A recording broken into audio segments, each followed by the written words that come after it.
Thank you, Governor Bryan, for those wonderful words.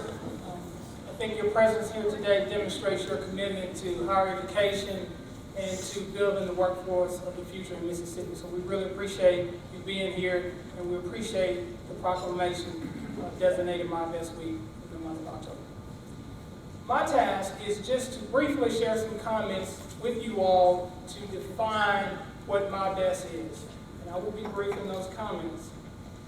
My Best, as you all have heard, stands for the Mississippi Integrated Basic Education and Skills Training Program. So what is it that makes My Best so unique and so different? Well, in the traditional way of doing things, for those individuals who needed to pursue a general education diploma and obtain their GED, they would first have to go and do the basic skills training, complete that portion of it, and then enroll in college. The integration part of this program deals with the fact that both the basic education and skills training takes place at the same time as the career and technical education training that the colleges are implementing through their career pathway programs. That is something that is very unique, and that is something that our colleges have all embraced. That required them actually to change their admissions policy to admit students without a high school diploma into college, into those career programs. So we're very excited about that all 15 of our presidents saw the work in this program and have embraced My Best, and we are well on our way of seeing success. Not only is it a basic education and skills training program, it is a tool, a strategy for improving the workforce in Mississippi. And we're very excited about that because it lines up with all of the hard work that Governor Bryan and so many other leaders in our state have been doing for these last several years. So, what do the students have to do as a part of My Best?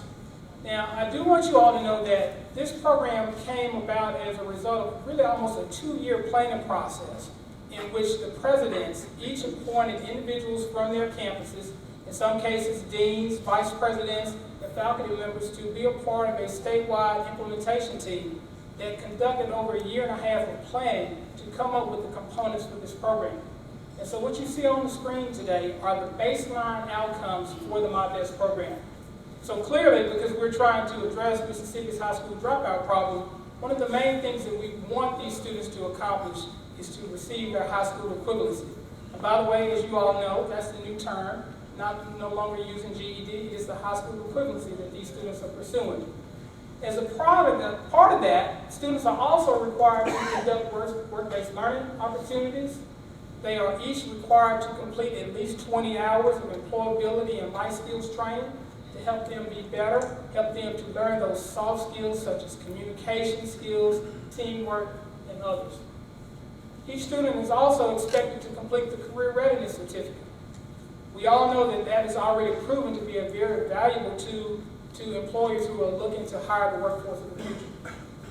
We're asking and expecting each of those students, as they pursue those career pathways, to complete at least 15 college credit hour courses as a part of their career pathway. And in the process, each of those programs are approved programs of study through the Mississippi Community College Board, and all of those programs have industry-based credentials attached to them. So when these students complete these programs, they will have a credential of worth and value that will help them progress through the workforce.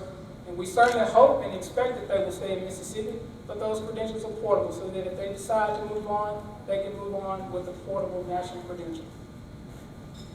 Now, as Dr. Mayfield has indicated, we have over 59 programs operating in all 15 community colleges in the state, and these are just a few that are listed. Each of the colleges, through their own decisions, selected the career pathways that they wanted to implement, which were tied to the labor market information for their various districts. So they're not just doing programs for the sake of doing them, they are doing programs in response to what the labor market calls for in those service districts that they take care of.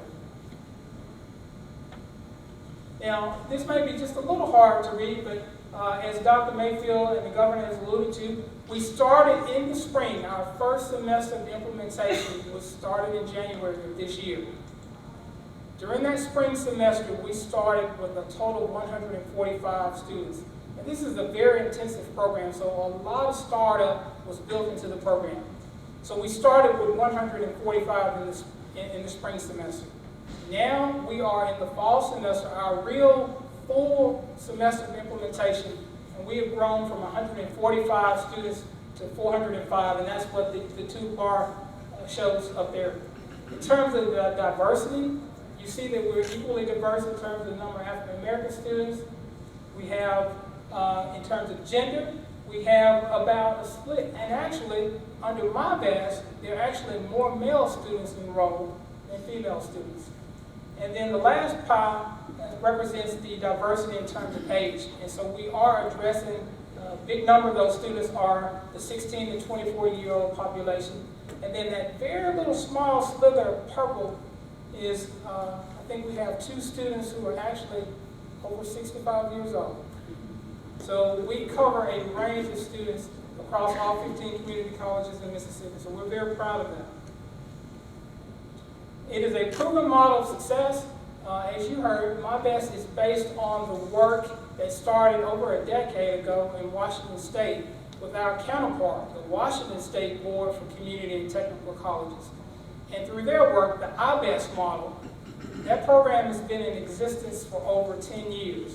And through the work that began in Washington, we have learned that these students that participate in this program are more likely, 3 times in fact, more likely to obtain college credits and to complete programs of study.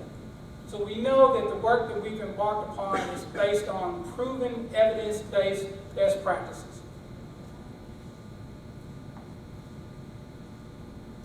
Now, none of this work would be possible without the generous support of our funders. And in particular, the W.K. Kellogg Foundation has supported us from the very beginning.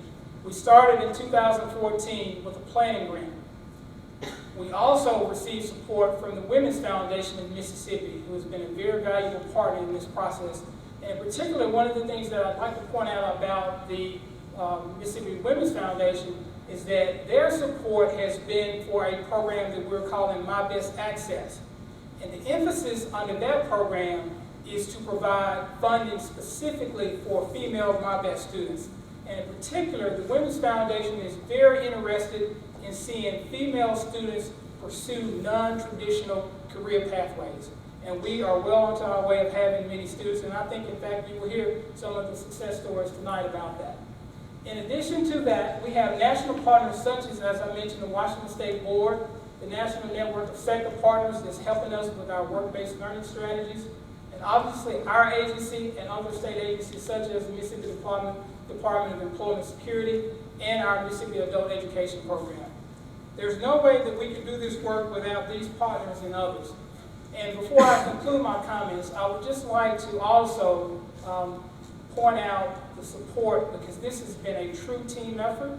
And so I see a lot of individuals in the room from the statewide implementation team. So each college has sent representation as a part of the statewide implementation team. And then they also have their own planning team on each campus. And so that's how both sides, both their workforce programs, their career and technical education programs, their outreach to the employees in those communities, making sure that the programs are responsive to the needs of the employers and making certain that all facets of the college are working together to make those students successful. So I want to thank all of the members of the statewide implementation team, and I also would like to take this opportunity to thank my co-workers at the Mississippi Community College Board. There's no way that we could do the work without those members. And in particular, there's a young lady around here somewhere, and I've lost track of her, Miss Nikitna Barnes. It's somewhere. Wave your hand. There she is right there. Nikitna has been a very key team member to this work. In addition to that, I'd like to point out Dr. Gloria Cross-Mawase, who serves as a project consultant and has been a very invaluable member of our team and bringing in a lot of the national level experience that she's gained over the years in working with other national TA providers. At this point, we are going to move through our program, and we have coming up after me will be Dr. Rhea Bishop of the W.K. Kellogg Foundation. That will be followed by Ms. Amanda Soriano from Northwest Mississippi Community College. We will have a presentation by Dr. William Lewis of Pearl River Community College, and that will be followed by two additional success stories, Mr. Alonzo Hernandez of Jones County Junior College and Mr. Jacob Davis of Hines Community College. And Dr. Mayfield will conclude our program. So once again, I want to thank you all for your time in coming today, and we really hope that by this program that you all will now have an opportunity to put more information out in the state about the program so that we can ensure that our colleges are having even more success. So we're now at 405. We're hopeful that we will triple that number in the future and reach more people that are in need and have this program to grow to higher and higher heights. Thank you so much for your time.